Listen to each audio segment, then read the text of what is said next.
नमस्कार, जय हिंद दोस्तों। स्वागत है आपका आपके अपने YouTube चैनल पर। आज के इस वीडियो में हम जो टॉपिक करने वाले हैं वो है मुगल काल विविध प्रश्न। MCQ फॉर्म में होंगे ये प्रश्न और ये PYQ सीरीज है आपकी। जितने भी विगत वर्ष की परीक्षाओं में पूछे गए प्रश्न हैं उनकी व्याख्या सहित आपको हल मिलेगा। मध्यकालीन भारतीय इतिहास की ये सीरीज चल रही है जिसका आज 15वां वीडियो है और आपका आज मुगल काल लगभग पूरा कंप्लीट हो चुका होगा और इसके बाद आपके जो 2-3 वीडियो और बचे हैं मध्यकालीन इतिहास के वो आपको और मिलेंगे। फिर आपका आधुनिक भारत का इतिहास प्रारंभ हो जाएगा। UPSC PCS history previous year question बहुत ही शानदार सीरीज है। आप लगातार प्रीवियस ईयर क्वेश्चन कर रहे हैं, इनसे आपको एक अच्छा कॉन्फिडेंस मिलता है और आपको पता चलता है कि किस तरीके के प्रश्न परीक्षा में बार बार पूछे जाते हैं। इसलिए मैं कोई भी प्रश्न नहीं छोड़ता हूं। चाहता तो आज का यह टॉपिक छोड़ सकता था लेकिन नहीं छोड़ रहा हूं क्योंकि आपको हर एक प्रश्न को देखना है कि किस तरह के प्रश्न बार बार परीक्षाओं में पूछे गए हैं। तो वीडियो को लाइक कर लीजिए, चैनल को सब्सक्राइब कर लीजिए और वीडियो को अंत तक जरूर देखिएगा क्योंकि बहुत ही शानदार क्लास है और निश्चित रूप से आपको मजा आएगा जब आप क्लास को कंप्लीट कर चुके होंगे। तो चलिए शुरू करते हैं आज की ये बेहतरीन क्लास।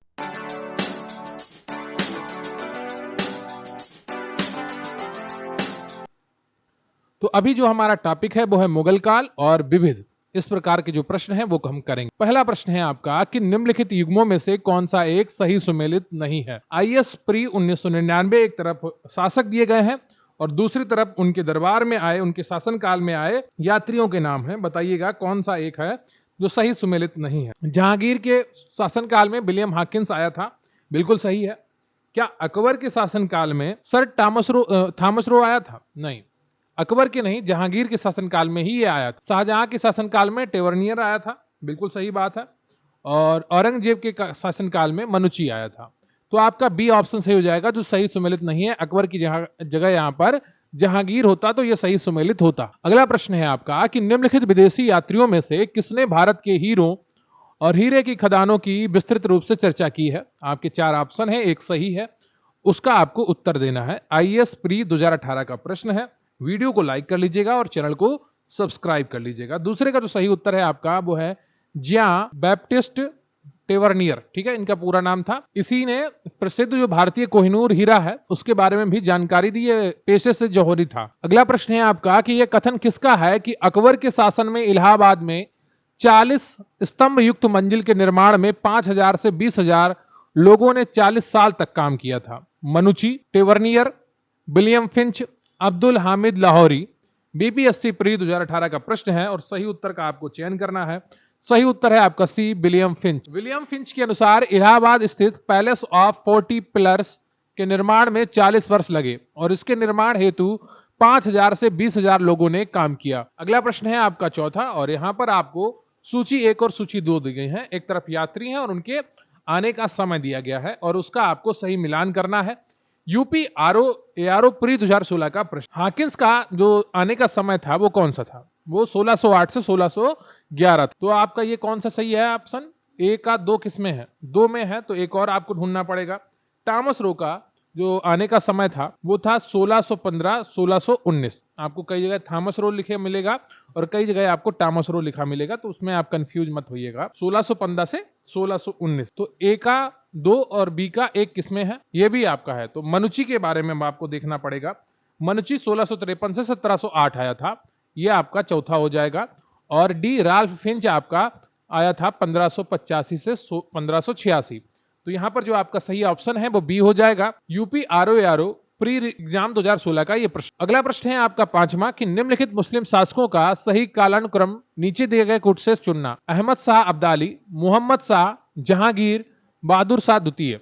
यूपी पीसीएस प्री 2001 2003 और यूपी यूडीए एलडीए प्री 2002 का प्रश्न है। 3 साल लगातार ये प्रश्न पूछा गया था। जो जहांगीर का शासनकाल था वो 1605 से 1627 तक और मोहम्मद शाह का शासनकाल था वो 1719 से 1748 था। जबकि अहमद शाह अब्दाली का पानीपत का तृतीय लड़ाई 1761 में होती है और अफगान दल का नेता था। बहादुर शाह द्वितीय जफर का शासनकाल 1837 से 57 ईस्वी तक था। तो आपका कौन सा ऑप्शन सही हो जाएगा? सबसे पहले आपका जहांगीर आएगा जो सिर्फ ए सी ऑप्शन में है, तो आप बहुत ही आसानी से इसका ऑप्शन कर पाएंगे, सी सही है। अगला प्रश्न है आपका छठा कि निम्नलिखित 4 बाहरी आक्रमणों को कालक्रमानुसार व्यवस्थित करें एवं नीचे दिए गए कूट का सही उत्तर चुनें। अहमद शाह अब्दाली, चंगेज खान, नादिर शाह और तैमूर। उत्तराखंड पीसीएस प्री 2002 का प्रश्न है, सबसे पहले कौन आया होगा? सबसे पहले चंगेज खान आया था, ठीक है, और उसके बाद तैमूर आया था। तैमूर आया था 1398 में। तो 2 के बाद 4 आएगा, ये अभी 2 में है। फिर आता है आपका नादिर शाह। नादिर शाह कब आता है? 1739 में आता है। और फिर आता है आपका अहमद शाह अब्दाली 1748 से 69।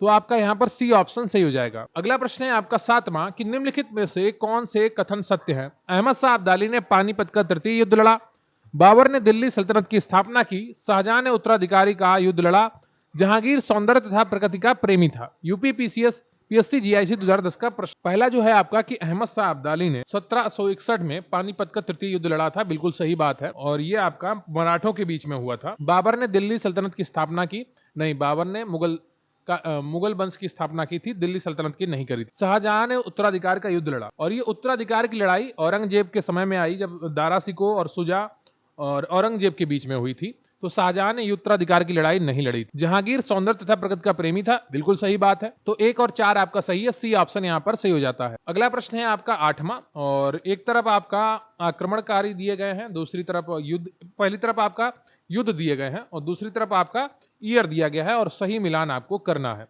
एमपी पीसीएस प्री 1994 का प्रश्न। नादिर शाह द्वारा दिल्ली में कत्लेआम किया गया था 1739 में। तो आपका 1 का 4 हो जाएगा। बाबर और इब्राहिम लोदी के बीच पानीपत की पहली लड़ाई कब हुई थी? 1526 में हुई थी। तो बी का आपका 2 हो जाएगा, ठीक है। तो सिर्फ सी ऑप्शन में है, तो सी ऑप्शन आपका सही हो जाएगा।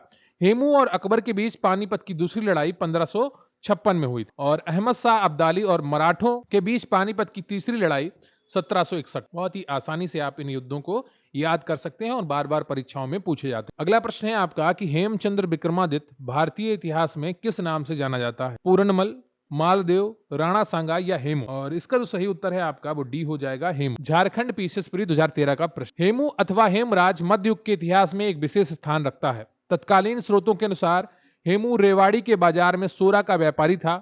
इस्लाम शाह ने उसे अपनी सेवा में लिया था, और आदिल शाह के समय में उसका सम्मान और पद बढ़ा। आदिल शाह ने उसकी सैन्य प्रतिभा से संतुष्ट होकर उसे अपना वजीर और सेनापति बना लिया। आदिल शाह के विरोधियों के विरुद्ध उसने 22 युद्धों में सफलता प्राप्त। दिल्ली में तरदीवेग के विरुद्ध विजय प्राप्त करने के पश्चात उसने विक्रमादित्य या विक्रमजीत की उपाधि धारण की थी। 5 नवंबर 1556 को पानीपत के द्वितीय युद्ध में हेमू का मुगलों से मुकाबला हुआ। हेमू पराजित हुआ और पकड़ा गया। बैरम खान ने उसका सिर काट लिया और उसकी मृत्यु हो। अगला प्रश्न है आपका कि भारतीय गौरव यश का अंतिम सूर्य किसके लिए प्रयुक्त होता है? 4 ऑप्शन दिए गए हैं, एक का आपको सही उत्तर चयन करना है। यूपी पीसीएस प्री 2016 का। इसका जो सही उत्तर है आप वो हो जाएगा बी, पृथ्वीराज। बीएन लुनिया पुस्तक पूर्व मध्यकालीन भारत राजनीतिक एवं सांस्कृतिक इतिहास के अनुसार चौहान शासक पृथ्वीराज चौहान अपने समय का सबसे महान एवं यशस्वी वीर सम्राट था। इन्हें भारतीय यश का अंतिम सूर्य यानी कि the last son of Indian glory कहा गया है। अगला प्रश्न है आपका 11वां कि पानीपत का तृतीय युद्ध, तराइन का दूसरा युद्ध, अकबर की मृत्यु और औरंगजेब की मृत्यु को आपको मिलाना है। यूपी पीसीएस मेंस 2005 का प्रश्न है। अकबर की मृत्यु आप सभी को पता होगा कब हुई, बहुत ही आसानी से आप इसका उत्तर कर पाएंगे।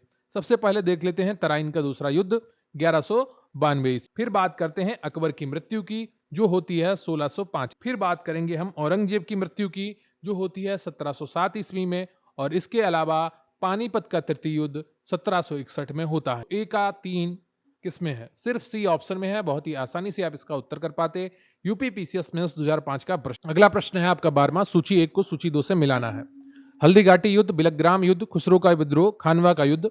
यूपी पीसीएस मेंस 2012 का प्रश्न है, कौन किस युद्ध से मैच करता है वो आपको मिलाना है। हल्दीघाटी का युद्ध जो हुआ था अकबर और राणा प्रताप के बीच में हुआ था, तो यहाँ पर हल्दीघाटी का युद्ध अकबर का हो जाएगा, ठीक है। बिलग्राम का युद्ध जो है वो हुआ था हुमायूं और शेर शाह के विरुद्ध, तो बिलग्राम युद्ध से कौन संबंधित है? हुमायूं संबंधित। खुसरो का विद्रोह इससे कौन संबंधित है? जहांगीर संबंधित है। और खानवा के युद्ध से बाबर संबंधित है। तो आपका कौन सा ऑप्शन सही हो जाएगा? ए ऑप्शन आपका यहाँ पर सही हो जाता है। अगला प्रश्न है आपका 13वां, और यहाँ पर अभी आपको एक तरफ वर्ष दिए गए हैं, दूसरी तरफ कुछ घटनाएं दिए गए हैं और उनका आपको मिलान करना है। 1556 में आप सभी को पता है क्या होता है। 1556 में अकबर का राज्यारोहण होता है, तो ए का आपका 5 हो जाएगा, ठीक है। और 1600 ईस्वी में क्या होता है? 1600 ईस्वी में ईस्ट इंडिया कंपनी को अधिकार पत्र प्रदान किया जाता है, तो बी का आपका 4 हो जाएगा और ए का आपका 5 हो जाएगा। 1739 में क्या होता है? नादिर शाह का दिल्ली पर कब्जा होता है, कत्लेआम मचाता है, तो आपका डी का 2 हो जाएगा। और 1680 बचता है आपका, तो ये आपका कौन सा होगा? शिवाजी का देहांत होता है, ठीक है, तो सी का तीसरा हो जाएगा। और हल्दी घाटी का युद्ध 1576 में हुआ था, उसका कोई जिक्र यहाँ पर नहीं है, तो आपका यहाँ पर बी ऑप्शन सही हो जाएगा। आईएस प्री 1998 का ये प्रश्न। अगला प्रश्न है आपका कि पानीपत का तृतीय युद्ध, हल्दी घाटी का युद्ध, तराइन का द्वितीय युद्ध और असीरगढ़ का युद्ध, ये आपको मिलान करना है। यूपी पीसीएस प्री 1998 का प्रश्न है 14वां। तो जो पानीपत का तृतीय युद्ध है ये कब होता है? 1761 में होता है, मराठों और अहमद शाह अब्दाली के बीच में होता है, ठीक है। हल्दी घाटी का युद्ध जो है वो कब होता है? 1576 में होता है। तो ए का 2 और बी का 3 किस में है? ए का 2 और बी का 3 सिर्फ सी ऑप्शन में है, बहुत ही आसानी से आप इसका उत्तर कर पाएंगे।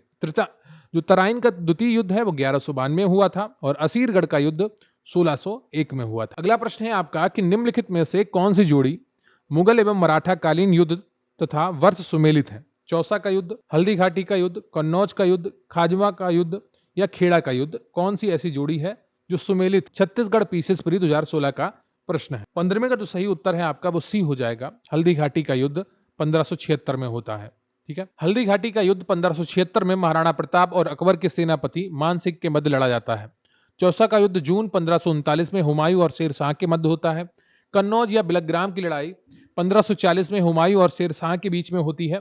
और खेड़ा का युद्ध 1707 ईस्वी में मराठा सिंहासन के लिए साहू और ताराबाई के मध्य में होता है। खजवा का युद्ध जनवरी 1659 में मुगल बादशाह औरंगजेब और शाह सुजा के मध्य हुआ था, ठीक है। अगला प्रश्न है आपका 16वां कि मुगल काल के निम्नलिखित युद्धों को कालक्रमानुसार व्यवस्थित कीजिए।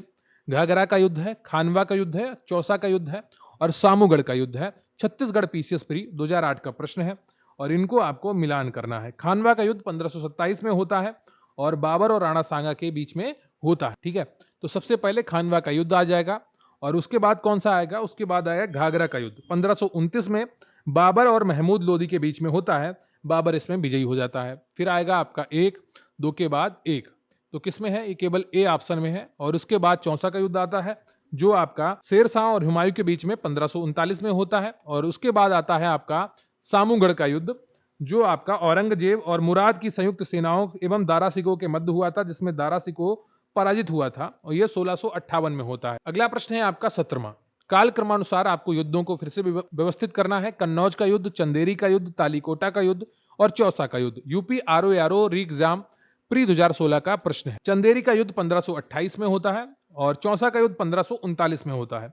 कन्नौज का युद्ध 1540 में होता है और तालीकोटा का युद्ध 1565 में होता है। तो सबसे बाद में तालीकोटा का युद्ध यानी कि तीसरा आएगा और सबसे पहले आपका चंदेरी का युद्ध आएगा 1528। तो 2 किसमें है? 2 सिर्फ एक में है, तो बी ऑप्शन आपका यहाँ पर सही हो जाएगा। अगला प्रश्न है आपका कि निम्नलिखित युग्मों में से कौन सा सही सुमेलित नहीं है? तो कोई एक ऐसा है इसमें जो सही सुमेलित नहीं है। बाबर के काल में खानवा का युद्ध हुआ, हुमायूं के काल में चौसा का युद्ध हुआ, अकबर के काल में हल्दी घाटी का युद्ध हुआ और जहांगीर के काल में वल्ख का युद्ध नहीं हुआ था, बल्कि ये शाहजहां के काल में हुआ था, ठीक है। तो ऊपर वाले तीनों सुमेलित हैं, आपका डी ऑप्शन यहाँ पर सुमेलित। यूपी पीसीएस प्री 2010 का प्रश्न। अगला प्रश्न है आपका कि अता अली खां किसका नाम था? अबुल फजल, अबुल फैजी, टोडरमल या आदम खां?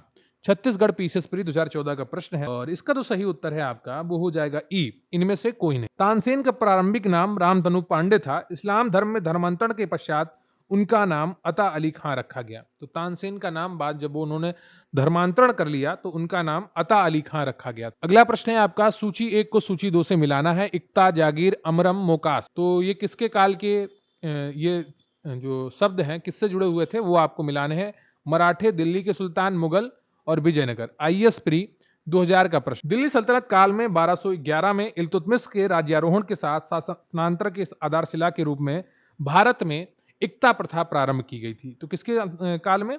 दिल्ली सल्तनत के सुल्तान के काल में, ठीक है। तो ए का आपका 2 हो जाएगा। जो जागीर प्रथा थी ये मुगल काल में प्रचलित थी, तो आपका ये मुगल काल से जुड़ जाएगा, मुगलों। और जो आपका अमरम था ये आपका विजयनगर से संबंधित था और ये वेतन से जुड़ा हुआ चीज था, भूखंड से जुड़ा हुआ, ठीक है। रख रखाव के लिए एक विशेष भूखंड देता था, उसको अमरम कहते थे। तो ये आपका इससे होगा। और मोकाशा आपका मराठों से संबंधित है। चौथ की आय का 66% मराठा सरदारों को घुड़सवार रखने के लिए दिया जाता था, जिसे मोकाशा कहते थे। तो आपका कौन सा ऑप्शन सही हो जाएगा? यहाँ पर बी ऑप्शन यहाँ पर सही हो जाएगा। अगला प्रश्न है आपका कि मुगल काल में निम्नलिखित बंदरगाहों में से किसको बाबुल मक्का या मक्का द्वार कहा जाता था? कालीकट, भरूच, कैम्बे, सूरत। IAS प्री 2001 का प्रश्न है। वीडियो को लाइक कर लीजिएगा और चैनल को सब्सक्राइब कर लीजिएगा। सही उत्तर है आपका डी, सूरत। अगला प्रश्न है आपका कि मुगलों ने नवरोज का त्योहार लिया पारसियों से, यहूदियों से, मंगोलों से या तुर्कों से? यूपी पीसीएस प्री 2001 का प्रश्न है और सही उत्तर है आपका ए, पारसियों से। नवरोज का त्योहार ईरान, फारस से लिया गया था। यह एक राष्ट्रीय त्योहार, यह 19 दिनों तक मनाया जाता था। मुगल काल में इसका बहुत महत्व था। इसे मनाने के लिए बहुत पहले से ही व्यवस्था की जाती थी। अब्दुल कादिर बदायूनी ने इसे नवरोज ए जलाली की संज्ञा दी। अगला प्रश्न है आपका 28। यहाँ पर कुछ स्मारक दिए गए हैं, उनको आपको कालानुक्रम में व्यवस्थित करना है। राबिया दौरानी का मकबरा औरंगाबाद, शेर शाह सूरी का मकबरा सासाराम, हुमायूं का मकबरा दिल्ली और अटाला मस्जिद जौनपुर। यूपी पीसीएस प्री 2019 का प्रश्न है और सही मिलान आपको बताना है। जौनपुर की अटाला मस्जिद का निर्माण इब्राहिम शाह सरकी द्वारा 1408 ईस्वी के आसपास कराया गया था। शेर शाह सूरी ने स्वयं अपना मकबरा सासाराम में बनवाया था और दिल्ली स्थित हुमायूं के मकबरे का निर्माण कार्य अकबर के काल में हुआ था। और अटाला मस्जिद जो औरंगाबाद में आपका ये बीबी का मकबरा है और इसका निर्माण 1651 से 1661 के बीच में हुआ। सही उत्तर आपका कौन सा होगा? सबसे पहले क्या आएगा? सबसे पहले आएगा आपका अटाला मस्जिद, जो आपका केवल एक ऑप्शन में है, तो बी ऑप्शन आपका यहाँ पर सही हो जाता है। यूपी पीसीएस प्री 2019 का प्रश्न। अगला प्रश्न है आपका 29। एक तरफ आपके शासक दिए गए हैं, दूसरी तरफ उनसे जुड़े हुए कुछ स्थान दिए गए हैं, कुछ स्मारक दिए गए हैं, उनको सही सुमेलित करना है। UP UDA LDA special pre 2010 का प्रश्न। बाबर काल में जामा मस्जिद बनती है संभल में, फिर आपका हुमायूं, दीन पनाह, और फिर अकबर के काल में क्या बनता है? अकबर के काल में जहांगीर महल बनता है और जहांगीर के काल में एतमाद उद दौला का मकबरा बनता है। तो आपका कौन सा ऑप्शन यहाँ पर सही हो जाएगा? 1 2 3 4 ए ऑप्शन आपका यहाँ पर सही है। UP UDA LDA special pre 2010 का प्रश्न। अगला प्रश्न है आपका 30। कुतुब मीनार, गोल गुंबद, बुलंद दरवाजा, मोती मस्जिद से जुड़े हुए शासक कौन है? ये आपको पहचानने हैं। कुतुब मीनार का इल्तुतमिश ने निर्माण करवाया था, ठीक है। गोल गुंबद मोहम्मद आदिल, बुलंद दरवाजा अकबर के काल में बना था और मोती मस्जिद औरंगजेब के काल में। तो आपका ए का दूसरा, बी का पहला, डी ऑप्शन में है, तो डी ऑप्शन आपका यहाँ पर सही हो जाता है। छत्तीसगढ़ पीसीएस प्री 2013 का प्रश्न। अगला प्रश्न है आपका 31। निम्नलिखित घटनाओं पर विचार कीजिए और इन्हें कालक्रमानुसार व्यवस्थित कीजिए। यूपी आरओ मेंस 2016 का प्रश्न है। कन्नौज का युद्ध, चौसा का युद्ध, तालीकोटा का युद्ध और खानवा का युद्ध। खानवा का युद्ध सबसे पहले होता है 1527 में, उसके बाद चौसा का युद्ध होता है 1539। तो चौथा और दूसरा किसमें है? तो यहाँ पर जो आपका सही ऑप्शन है वो ए है। चौथा, दूसरा, पहला और तीसरा, ठीक है। ये चीज आप ध्यान रखिएगा। यूपी आरओ मेंस 2016 का प्रश्न। अगला प्रश्न है आपका 32। यहाँ पर सूची 1 और सूची 2 दी गई हैं, उनके निर्माता दिए गए हैं, स्मारक दिए गए हैं, इनका आपको सही मिलान करना है। अलाई दरवाजा दिल्ली, अलाउद्दीन खिलजी, बुलंद दरवाजा Fatehpur Sikri, Moti Masjid Agra Shahjahan, Moti Masjid Delhi Aurangzeb. UP PCS pre 2010 का प्रश्न है और सही मिलान आपको करना है। अलाई दरवाजा दिल्ली का अलाउद्दीन खिलजी ने निर्माण कराया था, सही है। बुलंद दरवाजा अकबर, मोती मस्जिद जो आपकी आगरा वाली है उसका निर्माण शाहजहां ने करवाया था और जो मोती मस्जिद दिल्ली वाली है उसका निर्माण औरंगजेब ने करवाया था। तो ये आपके सभी सही सुमेलित है। ए ऑप्शन आपका यहाँ पर सही हो जाता है। अगला प्रश्न है आपका कि मुगल काल में मौलिम था एक कर, एक प्रशासनिक इकाई, एक शासक या एक जहाज। यूपी पीसीएस मेंस 2014 का प्रश्न। ये थोड़ा विवादित प्रश्न था, इसका कोई भी ऑप्शन सही नहीं है, ठीक है। इसका कोई भी ऑप्शन सही नहीं है। भारतीय व्यापारिक जहाजों पर मौलिम नाम का एक कर्मचारी था। मौलिम जहाज पर एक गोलाकार यंत्र के साथ बैठता था। इस यंत्र की सहायता से वह तारों तथा सूर्य की स्थिति का पता लगाता था तथा उससे अपने जहाज के सही स्थिति में होने का पता चलता था, ठीक है। तो आपका यहाँ पर ये कोई भी ऑप्शन यहाँ पर सही नहीं। अगला प्रश्न है आपका कि भारतीय इतिहास के मध्यकाल में बंजारे समानता कौन थे? कृषक, योद्धा, बुनकर या व्यापारी? आईएएस प्री 2016 का प्रश्न है और सही उत्तर है आपका डी, व्यापारी। बंजारा शब्द का उद्गम संस्कृत शब्द वाणिज्य से हुआ है। वाणिज्य का अर्थ है व्यापार, जिससे बनता है बणिक अर्थात व्यापारी या बनिया। व्यापार करने वालों को बंजारा कहा गया है। प्राचीन काल से ही बंजारा घुमक्कड़ जाति रही, जिसका मुख्य व्यवसाय व्यापार रहा है। एक स्थान पर सामानों को बैलों की पीठ पर लाद कर उसे दूसरे स्थान पर पहुंचाना एवं उस स्थान से आवश्यक वस्तुओं का क्रय विक्रय करते हुए अपने परिवार के साथ घूमते रहना ही बंजारों की विशेषता रही है। अगला प्रश्न है आपका कि निम्नलिखित में से कौन सा सही सुमेलित नहीं है? तो एक सही सुमेलित नहीं है, उसकी आपको पहचान करनी। दाम ताम्र की मुद्रा थी, बिल्कुल सही है। देसाई राजस्व अधिकारी होता था, बिल्कुल सही है। दीवान प्रांतीय राजस्व का प्रमुख होता था, बिल्कुल सही है। जरीब एक प्रकार का कर नहीं होता, ये माप की इकाई थी, ठीक है। तो क्या था? जरीब एक माप की इकाई थी। तो आपका यहाँ पर डी ऑप्शन हो जाएगा सही। यूपी पीसीएस प्री 2019 का ये प्रश्न। ये आपका पूरा टॉपिक कंप्लीट होता है। मुगल काल विविध प्रश्न UP PCS RO BPSC PYQ की सीरीज जो चल रही है उसमें आपका एक और वीडियो आज कंप्लीट होता है, एक और टॉपिक कंप्लीट होता है। उम्मीद करता हूं आपने क्लास को बहुत ही अच्छे तरीके से देखा होगा। कमेंट करके जरूर बताइएगा कि आपको ये क्लास कैसी लगी है। लगातार निरंतर प्रयास कर रहे हैं आपके लिए। जब आप कमेंट करते हैं तो बहुत ही अच्छा फीडबैक मिलता है कि आपको क्लास पसंद आ रही है, तो हमें भी अच्छा लगता है। बाकी चैनल पर अभी कोई मोनेटाइजेशन नहीं है, कोई भी सपोर्ट नहीं है, फिर भी आपके लिए लगातार मेहनत की जा रही है और बहुत अच्छे तरीके से करने की कोशिश कर रही है। एक भी गैप नहीं हो रहा है, तो आप लोग भी अच्छे से पढ़ाई करते रहिए। मिलते हैं अगले वीडियो में, तब तक के लिए जय हिंद, जय भारत।